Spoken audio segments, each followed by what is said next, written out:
Hi there, it's Mark from Drumnosis.com. I recently sent out an email to some of the members of my mailing list asking if they had any particular questions about double pedal. And I got quite a good question from Yuri, one of my students from Russia, about leg pain. So I thought I'd do a quick video lesson here for you so that I could sort of give you some answers to this problem. It's quite common, I think, for people to experience leg pain, particularly in the leg that they use the least. Now I'm right-footed and left-handed, but I've experienced quite significant pain in this leg when I'm practicing. And there's one main reason for it, is that you're lifting from the hip flexors and the quads rather than the calf muscle. So I thought really quickly I'd give you a couple of tips on what to do about this. So the first one is pretty simple. You've got to get your seat height right, and the easiest way to get the seat height right is to stand next to the seat and make sure that the bit you sit on lines up with the top of your kneecap. So hopefully you can see that there.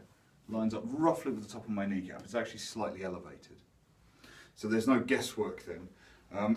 Everybody's slightly different. Some people, we all have different hinges on our body. And that's a really straightforward way of making sure that you're sitting roughly at the right height. The second thing to do is, once you've done that, is to take your feet off the ground and put your hands out like that, and make sure that you can sit comfortably like that. It should feel very solid. One of the biggest problems is a lot of people are taught to sit towards the front of the seat to keep their back straight, which is fine if you're playing piano or playing old-time jazz. Old-time jazz. So you're kind of over the kit like that and playing heels down all the time. But for double pedal, it's useless, because as soon as you lift your heels up, which most people will do to go fast, you have to counterbalance because everything's leaning forwards. So what will happen then is a lot of people start to lean back, and that puts tremendous pressure here and causes a lot of pain. And so sit further back than you think you need to.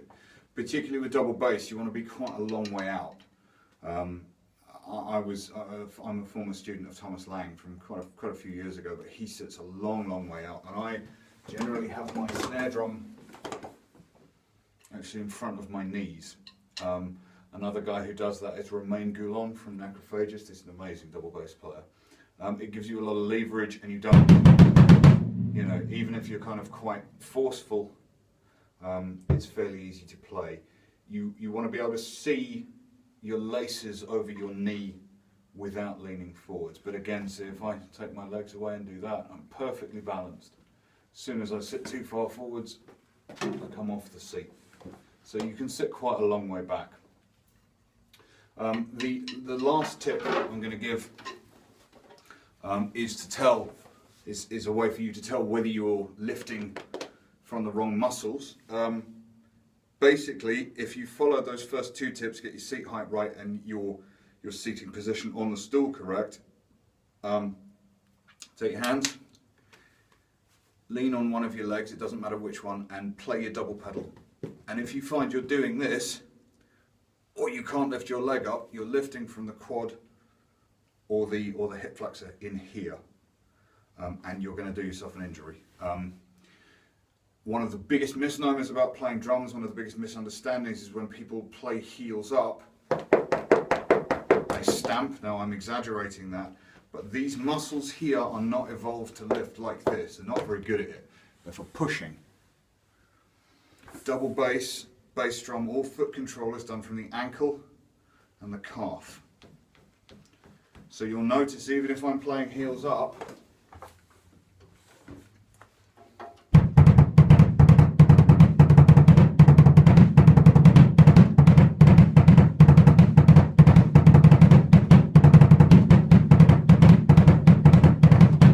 there's not much movement. If I do double strokes,